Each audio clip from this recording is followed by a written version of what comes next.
وبركاته.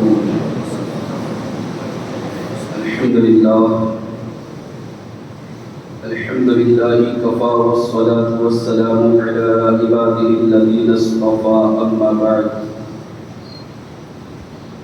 أعوذ بالله من الشيطان الرجيم. بسم الله الرحمن الرحيم.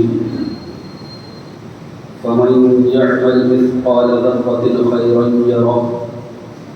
ومن يعمل مثقال ذرة شرا يره. اللهم نور قلوبنا بالقرآن وزين أخلاقنا بالقرآن وأدخلنا الجنة بالقرآن ونجنا من النار بالقرآن. صدق الله العظيم وصدق رسوله النبي الأمين الكريم ونحن على ذلك لمن الشاهدين والشاكرين والحمد لله رب العالمين. بارہ توحید کے مت والوں، غوث اعظم کے جاری صدر، آئیے کچھ عرض معروض سے قبل ہمارا مل کر آقا نامدار، مدینے کے تاجدار، امت کے غمخوار، شاہوں کے تاج، آقاؤں کے آقا، ہم غلاموں کے محسن، یتیموں کے سہارا، بے آسروں کے آسرا، بے خانماؤں کے ماوا، غریبوں کے محب، مسکینوں کے ساتھی، مساوات کے حامی، صدق کا منبع، صبر کا معدن، خاکساری کا نمونہ، اولین انسان، محبوب ذیشان، مومن کا ایمان، صبح کائنات کے شمس الضحیٰ، شام کائنات کے بدر الدجا، محمد عربی محفلہ صلی اللہ تعالی علیہ وسلم کی بارگاہ میں جس طرح سے میں پڑھاتا ہوں میرے ساتھ مل کر پڑھیے. الصلاۃ والسلام علیک یا رسول اللہ، الصلاۃ والسلام علیک یا حبیب اللہ، الصلاۃ والسلام علیک یا نبی اللہ، صلی اللہ تعالی علیہ وسلم. برادران ملت اسلامیہ، خطبہ مسنونہ کے بعد میں نے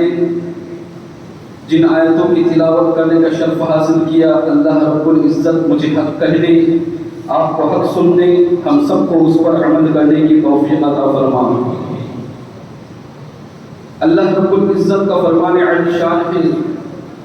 فَمَنْ يَعْمَلْ مِثْقَالَ ذَرَّةٍ خَيْرًا يَرَهُ وَمَنْ يَعْمَلْ مِثْقَالَ ذَرَّةٍ شَرًّا يَرَهُ. اگر کسی نے ذرہ برابر بھی اچھائی کی ہے، ذرہ برابر بھی اگر کسی نے نیکی کی ہے تو قیامت کے دن اسے بھی دیکھے گا، اور اگر کسی نے ذرہ برابر بھی برائی کی ہے، گناہ کیا ہے، بدعمالی کی ہے، تو قیامت کے دن وہ بھی اس کے سامنے آئے گا، وہ بھی اسے دکھایا جائے گا، وہ اسے دیکھے گا. گویا اللہ رب العزت کے اس فرمان کے مطابق ہر مسلمان کی یہ ذمہ داری ہے، ہر مسلمان کا یہ فریضہ ہے کہ انسان کسی بھی گناہ کو چھوٹا نہ سمجھے اور کسی بھی نیکی کو چھوٹا نہ سمجھے. یعنی گناہ کرتے وقت یہ نہ سوچے کہ یہ گناہ ہے اور یہ چھوٹا گناہ ہے، یہ چھوٹی سی تکلیف والی بات ہے، لہذا ایسا سوچ کر وہ گناہ نہ کرے، اور پھر نیکیوں کو اس لیے نہ ترک کرے کہ چھوٹی نیکی ہے. کیونکہ ذرہ برابر بھی، ذرہ اسے کہتے ہیں جس کا ٹکڑا نہ ہو سکے، جس کا حصہ نہ ہو سکے، اسے ذرہ کہا جاتا ہے. برادران ملت اسلامیہ، جس چیز کا ٹکڑا ہوگا اسے ذرہ نہیں کہا جائے گا. جب وہ ٹکڑے ہوتے ہوتے پھر اس مقام پر پہنچے گا وہ کہ اس کا ٹکڑا نہ ہو سکے تو اسے ذرہ کہا جاتا ہے. قرآن عظیم نے ذرے کی مثال دے کر بتایا کہ سنو، تم نے اگر ذرہ برابر بھی اچھائی کی ہے، ذرہ برابر بھی نیکی کی ہے تو قیامت کے دن اس کا بھی اجر ملے گا، اور اگر ذرہ برابر برائی کی ہے تو قیامت کے دن اس کا بھی بدلہ ملے گا. برادران ملت اسلامیہ، جب سوچے کہ اللہ رب العزت نے اتنے واضح لفظوں میں ہمیں بتا دیا کہ ذرہ برابر نیکی کو کم نہ سمجھو اور ذرہ برابر گناہ کو بھی کم تر نہ سمجھو، لہذا ہمیں کیسی زندگی گزارنی چاہیے، ہمیں کتنا احتیاط کرنا چاہیے گناہ کے معاملے کے میں. لیکن ہم نے کہ ہماری پوری زندگی گناہوں کے اندر ڈوبی جا رہی ہے، پوری زندگی ہم صبح سے لے کر شام تک صرف گناہوں کے اندر ڈوب رہے ہیں۔ برادران ملت اسلامیہ، قیامت کے دن جب اللہ تبارک و تعالی نامہ اعمال پیش کرے گا بندے کے ہاتھ میں، وہ موضع الکتاب، قرآن فرماتا ہے نامہ اعمال پیش کیا جائے گا۔ جو مسلمان ہوگا، جو مومن ہوگا، متقی پرہیزگار ہوگا، اس کے داہنے ہاتھ میں اعمال نامہ دیا جائے گا، اور جو گنہگار ہوگا اور جو کافر ہوگا اس کے بائیں ہاتھ میں نامہ اعمال دیا جائے گا۔ وہ وضع الکتاب، قرآن فرما رہا ہے وہ وضع الکتاب فترى المجرمین مشفقین مما یقولون یا ویلتنا، اور جب اس کے نامہ اعمال اس کے ہاتھ میں دیا جائے گا تو اس کو دیکھ کر وہ گھبرا جائے گا، وہ دیکھے گا تو اس نامہ اعمال کو تو گھبرا جائے گا، وہ سوچ میں پڑ جائے گا اور کہے گا یا ویلتنا، ہائے بربادی، ہائے افسوس، یا ویلتنا، وقولون یا ویلتنا مالی ھذا الکتاب، اس کتاب کو کیا ہو گیا ہے؟ قرآن کا انداز کرتا تو دیکھیے کیا فرما رہا ہے اللہ، جب وہ دیکھے گا نام اعمال کہ مالی ھذا الکتاب، اس کتاب کو کیا ہو گیا ہے،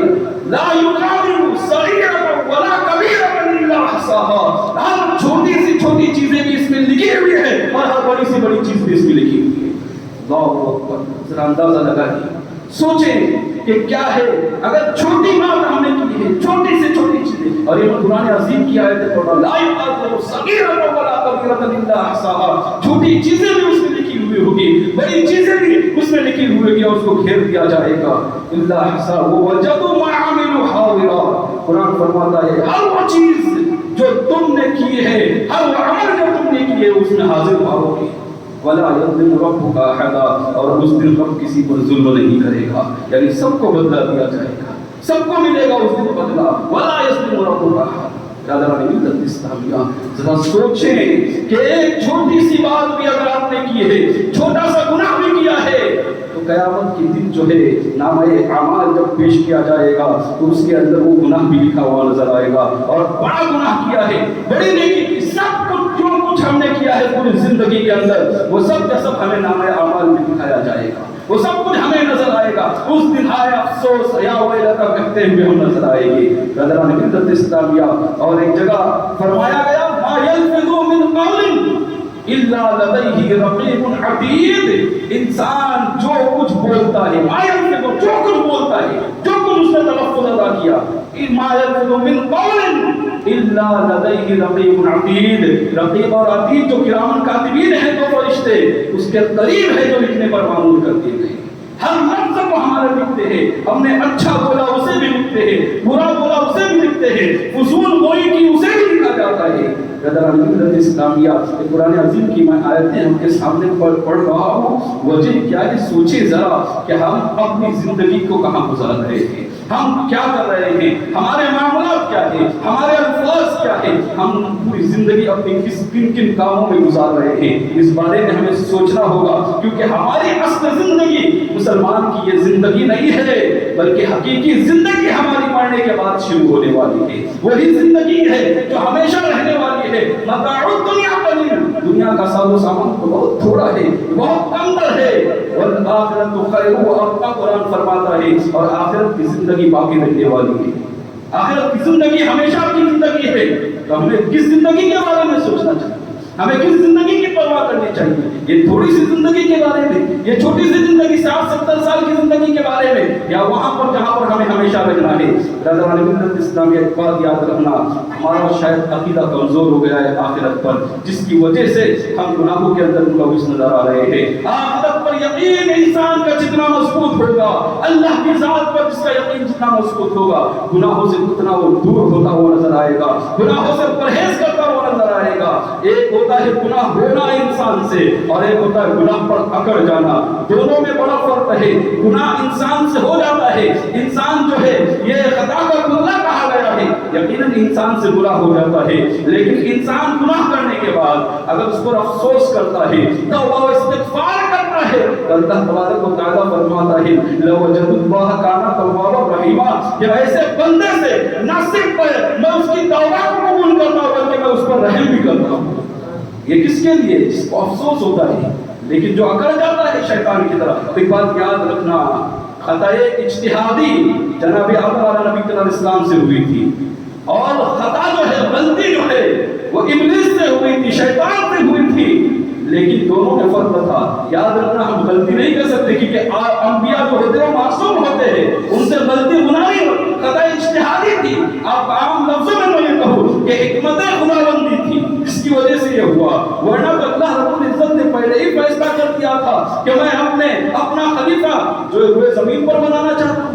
تو حضرت آدم علیہ السلام کو روئے زمین پر ہی بھیجنا تھا۔ اگر وہ خطا اجتہادی نہ ہوئی ہوتی تو ہم اور آپ کیسے ہوتے؟ تو ہمارا اور آپ کا اس دنیا میں رہنا تھا۔ لہذا پتہ یہ چلا کہ حضرت آدم علیہ السلام سے جب خطا اجتہادی ہوئی تو آپ اکڑے نہیں، بلکہ روایت میں آتا ہے کہ 500 برس تک، 500 سال تک آپ نے اپنی نگاہ کو آسمان کی طرف اٹھا کر دیکھا تک نہیں۔ اس بات پر وہ شرمندہ تھے، لہذا انہوں نے اپنی نگاہوں کو 500 سال تک نیچے رکھا اور صرف ایک جملہ آپ کی زبان پر تھا، قَالَ رَبَّنَا ظَلَمْنَا أَنفُسَنَا وَإِن لَّمْ تَغْفِرْ لَنَا وَتَرْحَمْنَا لَنَكُونَنَّ مِنَ الْخَاسِرِينَ۔ اے ہمارے رب، ہم سے ظلم ہوا، ہم سے گناہ ہوا، اور اگر تو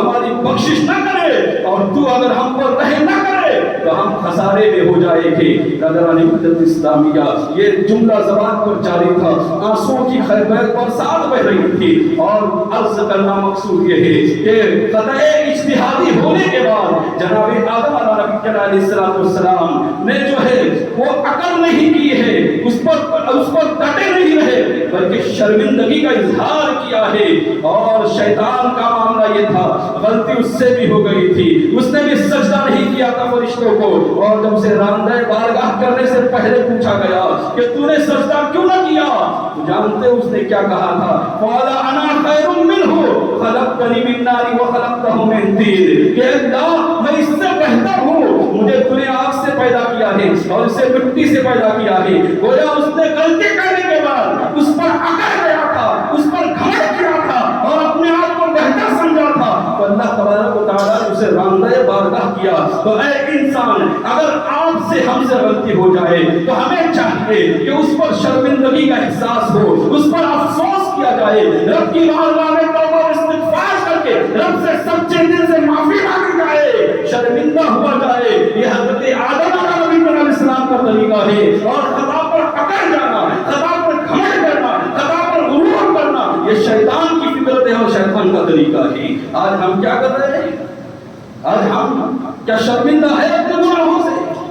کیا آج ہم افسوس کرتے ہیں اپنے گناہوں پر؟ نہیں، بلکہ حال یہ ہے کہ اپنے گناہ کو علن اعلان بیان کرتے ہیں، اپنے گناہ کو ہم خود اپنے گناہ کا چرچا کرتے ہیں، اور بڑے گھمنڈ کے ساتھ، بڑے فخر کے ساتھ کسی کو تکلیف دینے کے بعد بیان کرتے ہیں، کسی کو اذیت دینے کے بعد بیان کرتے ہیں، نماز چھوڑنے کے بعد پھر بیان کرتے ہیں۔ قدرانی ملت اسلامیہ، ہم نے چغلی اور غیبت کا نام گپ شپ رکھ دیا ہے، ہم نے نام بدل دیا ہے۔ ہم جو ہے کسی کو تکلیف دینے کے بعد لوگوں کے بیچ میں آ کر کہتے ہیں میں نے ایسا کہا، میں نے ویسا کیا۔ کسی کے کہیں پر بیٹھ کر گفتگو ہو رہی ہوتی ہے اور چند لوگوں کے منہ پر کسی کی برائی بیان کی جاتی ہے، کسی کی غیبت بیان کی جاتی ہے، اور غیبت بیان کرنے کے بعد پھر کہتے ہیں میں نے 4 لوگوں کے منہ پر ایسا بول دیا تھا، بہت اچھا کیا تھا، تمہیں کون سا کارنامہ انجام دیا کہ غلطی کیا، غیبت کیا۔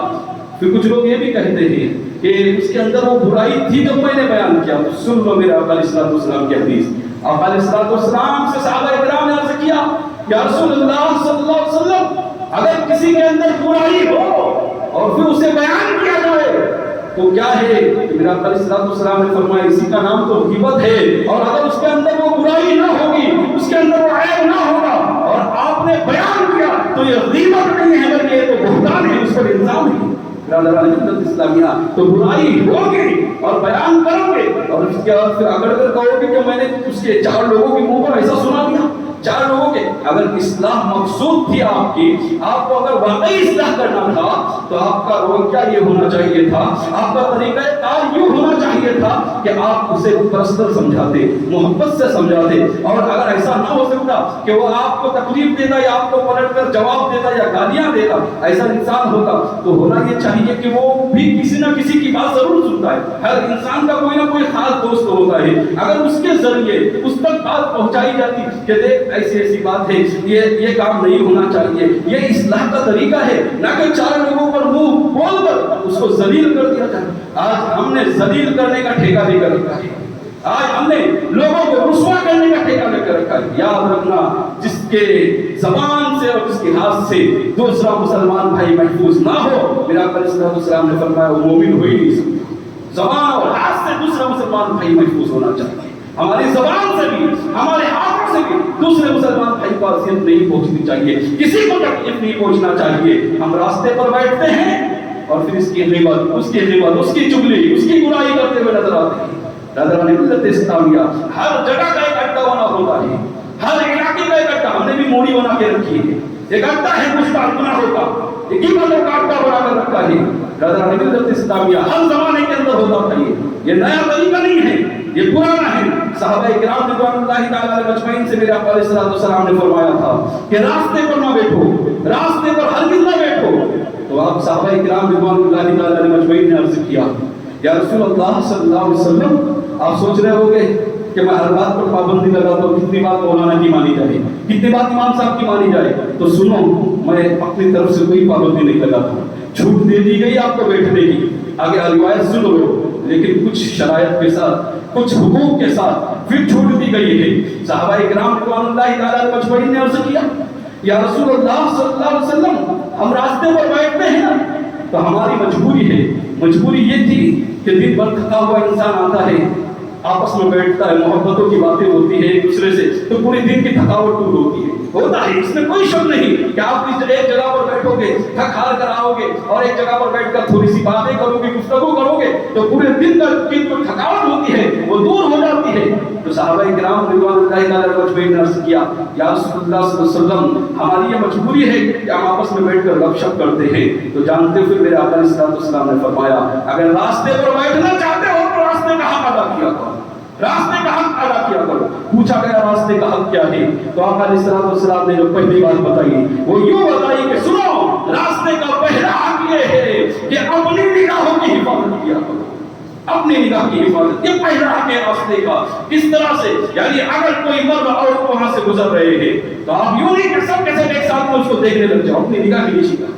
اس کو شرمندگی ہوتی ہے جب آپ سب کے سب ایک ساتھ میں اسے دیکھنے لگتے ہو تو اسے برا محسوس ہوتا ہے۔ لہذا کبھی کبھی ایسا ہوتا ہے کچھ شریف النفس راستہ بدل کر پھر جاتے ہیں، اس راستے سے نہیں جاتے، ان کے دل میں اس بات کی تکلیف ہو جاتی ہے۔ دیکھو اسلام کتنی بہترین تعلیم دیتا ہے، کتنا بہترین درس دیتا ہے کہ تمہاری آنکھوں سے بھی کسی کو تکلیف نہ ہو۔ یہ ہے اسلام کی تعلیم اور اسلام کا طریقہ۔ ملت اسلام کیا؟ تو آنکھوں کی حفاظت کرو، اگر راستے میں بیٹھتے ہوئے پہلا حق ہے، آنکھوں کے ذریعے بھی کسی کو تکلیف نہ دو، کسی کو اذیت نہ دو۔ اگر کوئی ایسا انسان جا رہا ہے جو اپنی بیوی کے ساتھ ہے، اپنی فیملی کے ساتھ ہے، اگر آپ راستے میں بیٹھے ہو تو آپ کی سب سے پہلی ذمہ داری یہ ہے کہ آپ اپنی نگاہوں کو نیچے کر لیں،